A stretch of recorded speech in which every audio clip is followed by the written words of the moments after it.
Hello साथियों, welcome है आप सभी का आपके अपने यूट्यूब चैनल पर। तो कैसे हो आप लोग दोस्तों। आज की ये क्लास है जीके जीएसटी, जिसमें आज हम करेंगे हिस्ट्री के 20 क्वेश्चन। तो आप देखिएगा कि 20 में से आपका क्या स्कोर बनता है। आप अपना स्कोर बताइएगा कमेंट बॉक्स के माध्यम से। और आज की ये जो क्लास है ये हर एक एग्ज़ाम के लिए इम्पॉर्टेंट है, चाहे आप किसी भी कम्पिटिटिव एग्ज़ाम की तैयारी कर रहे हो, क्योंकि हर जगह तो जीएस तो पूछा ही जाता है। और जीएस के जो ऐसे प्रश्न हैं वो एग्ज़ाम में बार बार हमें देखने को मिलते हैं। तो चलिए क्लास को स्टार्ट करते हैं। आपको अगर ये क्लास पसंद आएगी तो लाइक शेयर ज़रूर कीजिएगा, और इस चैनल को अब तक सब्सक्राइब नहीं किया है तो वो भी कर लीजिएगा। देखिएगा, हमारा पहला प्रश्न है, आज़ाद हिंद फौज का गठन कहाँ किया गया। जापान, सिंगापुर, बर्मा या फिर दिल्ली। तो बताइएगा, आज़ाद हिंद फौज का गठन कहाँ किया गया।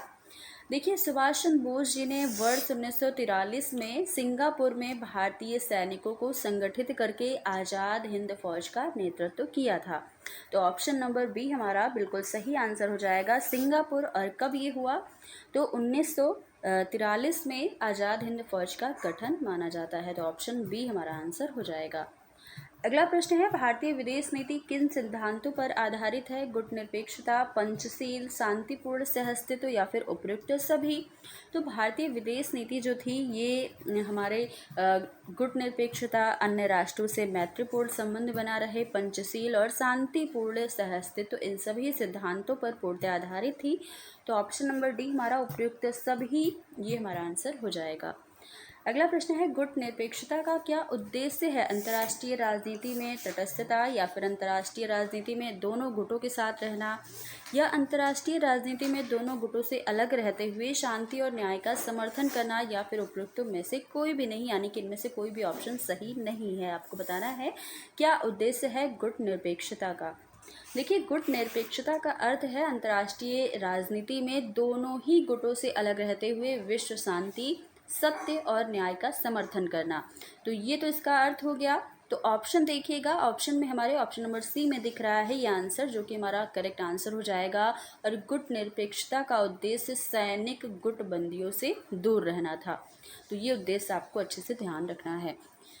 यहाँ पर आपको आंसर तो पता ही चल गया, ऑप्शन नंबर सी है। अगला प्रश्न देखिएगा, गुट निरपेक्षता के प्रमुख लक्षण और विशेषताएं क्या हैं। ऑप्शन है, शक्ति गुटों से पृथक रहना, या स्वतंत्र विदेश नीति, साम्राज्यवाद का विरोध, या फिर उपयुक्त सभी।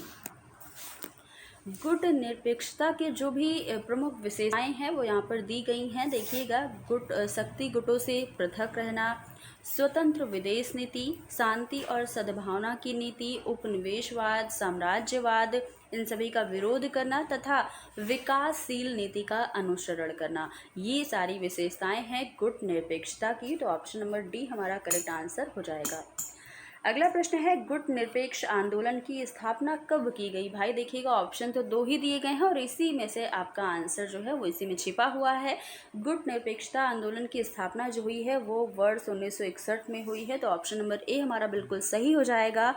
वर्ष 1961 में भारत के प्रधानमंत्री पंडित जवाहरलाल नेहरू और मिस्र के कर्नल नासिर, इंडोनेशिया के राष्ट्रपति सुकर्णो और यूगोस्लाविया के राष्ट्रपति मार्शल टीटो, इन सभी के द्वारा गुट निरपेक्ष आंदोलन की स्थापना की गई थी वर्ष 1961 के अंदर। तो ऑप्शन ए हमारा करेक्ट आंसर हो जाएगा। अगला प्रश्न है, सर्वप्रथम किस देश ने गुट निरपेक्षता की नीति को अपनाया था। भारत ने, पाकिस्तान ने, श्रीलंका ने, या फिर नेपाल ने। तो सबसे पहले गुट निरपेक्षता और तटस्थता की नीति को अपने भारत देश ने अपनाया। तो ऑप्शन नंबर ए सही आंसर हो जाएगा। अगला प्रश्न है, पंचशील सिद्धांत का प्रतिपादन कब किया गया। 1953 में, 1954, 1946 या फिर 1956 के अंदर। तो पंचशील सिद्धांत का जो प्रतिपादन है ये 20 जून 1954 को तत्कालीन प्रधानमंत्री पंडित जवाहरलाल नेहरू तथा चीन के प्रधानमंत्री चाउ एन लाई ने आपसी बातचीत के द्वारा ये प्रतिपादन किया था। और इसके अंदर 5 सिद्धांत हैं, जिसे हम इसीलिए हम इसे पंचशील सिद्धांत के नाम से जानते हैं। अब बात आती है कि 5 सिद्धांत कौन कौन से थे। पहला सिद्धांत ये था कि एक दूसरे पर क्या आक्रमण ना करना, एक दूसरे देश पर। दूसरा था कि एक दूसरे के आंतरिक मामले जो है आंतरिक उसमें हस्तक्षेप ना करना। तीसरा था कि सह अस्तित्व शांति में सह अस्तित्व के सिद्धांत को स्वीकार करना। और चौथा था कि प्रत्येक राज्य एक दूसरे की सत्ता और अखंडता का सम्मान करेंगे।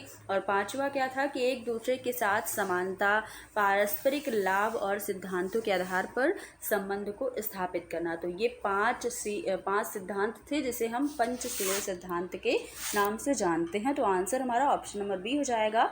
वर्ष 1954 में इसका प्रतिपादन किया गया था। अगला प्रश्न है संयुक्त राष्ट्र संघ की स्थापना कब हुई? 1944, 1945, 1946 या फिर 1948 में? बताइएगा। संयुक्त राष्ट्र संघ की स्थापना जो है 24 अक्टूबर 1945 को हुई थी। तो ऑप्शन हमारा क्या हो जाएगा? 1945, यानी कि ऑप्शन नंबर बी बिल्कुल सही आंसर यहाँ पर हो जाएगा। अगला है संयुक्त राष्ट्र संघ की शांति सेना में शांति सैनिक भेजने वाला सबसे बड़ा देश कौन सा है? बांग्लादेश है, चीन है, भारत है या फिर इंग्लैंड है? तो संयुक्त राष्ट्र संघ की शांति सेना में जो शांति सैनिक भेजने वाला पहला देश था वो बांग्लादेश था, ना कि अपना भारत। तो ऑप्शन नंबर ए सही हो जाएगा। जबकि भारत की बात करें तो भारत पांचवा सबसे बड़ा शांति सेना में योगदान देने वाला देश था। तो option number A correct answer होगा। और भारत के बारे में भी आपको ध्यान रखना है, ये पांचवा सबसे बड़ा देश था। अगला है प्रथम महिला विश्वविद्यालय की स्थापना किसने की थी? महादेव गोविंद रानडे, शिवदयाल खत्री, डी.के. कर्वे या फिर राधा बाई? देखिए, ये जो प्रश्न है इसका आंसर तो आप सभी को पहले से ही पता चल गया है। आंसर नीचे लिखा भी है, ऑप्शन नंबर सी। तो ऑप्शन नंबर सी ही आंसर हो जाएगा, डी.के. कर्वे। तो यहाँ से आपको बोनस मिलता है। तो आप क्या बताएंगे? 19 क्वेश्चन में अपना स्कोर बताएंगे। 20वां जो क्वेश्चन है उसका तो आंसर आपको पता ही चल गया। तो यहाँ से आपको ध्यान रखना है। और अब बात आती है कि प्रथम महिला विश्वविद्यालय की स्थापना कब हुई? तो ये स्थापना 1916 में बम्बई के अंदर हुई थी और इसका नाम भी बाद में बदल दिया गया था, जो कि एसएनडीटी महिला विश्वविद्यालय कर दिया गया था। तो इसके अलावा आंसर के अलावा भी आपको और भी सारी चीज़ें यहाँ पर बताई जाती हैं। तो सिर्फ आंसर पर ही आपको नहीं जोर देना है, और भी सारी चीज़ें आपको ध्यान देनी है। इसका नाम बदल कर क्या हो गया था? एसएनडीटी महिला विश्वविद्यालय। अगला प्रश्न है आर्य समाज की स्थापना कब हुई? 1878, 1858 या फिर 1869 या फिर 1875 को आर्य समाज की स्थापना जो कि स्वामी दयानंद सरस्वती जी ने की। और कब की? तो 1875 ईस्वी में की, जो कि ऑप्शन नंबर डी में दिया गया है। ये हमारा करेक्ट आंसर हो जाएगा। अगला है भारतीय राष्ट्रीय कांग्रेस की स्थापना कब हुई? 1885, 1878, 1921 या फिर 1876 में? भारतीय राष्ट्रीय कांग्रेस की स्थापना हुई थी 1885 ईस्वी में। तो ऑप्शन नंबर ए बिल्कुल राइट हो जाएगा। अगला देखिएगा, भारत में सर्वप्रथम कब महिलाओं को वोट डालने का अधिकार की मांग उठाई गई कि भाई महिलाओं को भी वोट देना चाहिए? मांग कब उठी? 1901 में, 1922 में, 1917 या फिर 1976 में? तो ये मांग उठाई गई थी। पहली बार महिलाओं को वोट डालने का अधिकार जो है इसकी मांग उठाई गई 1917 में। तो ऑप्शन नंबर सी हमारा करेक्ट आंसर हो जाएगा। अगला है सर्वप्रथम किस प्रांत में महिलाओं को वोट डालने का अधिकार दिया गया? मद्रास, कलकत्ता, मैसूर या फिर दिल्ली? सबसे पहले त्रावणकोर देसी रियासत ने महिलाओं को वोट देने का अधिकार दिया था। और प्रांतों में बात करें तो पहला मद्रास प्रांत था जिसमें महिलाओं को वोट डालने का अधिकार दिया गया था। तो ऑप्शन हमारा क्या हो जाएगा? ए बिल्कुल सही हो जाएगा, मद्रास। अगला है किस आंदोलन में महिलाओं ने सबसे बड़ी संख्या में भाग लिया? ये क्वेश्चन आपके एग्जाम के लिए काफ़ी ज़्यादा इंपॉर्टेंट हो जाता है, क्योंकि ये कई बार पूछा गया है कि किस आंदोलन में महिलाओं ने सबसे ज़्यादा संख्या में भाग लिया था। 1938, 1922, 1930 या फिर 1942 में? सबसे पहले जो बड़ी संख्याओं में महिलाओं ने भाग लिया था वो 1930 के आंदोलन में था।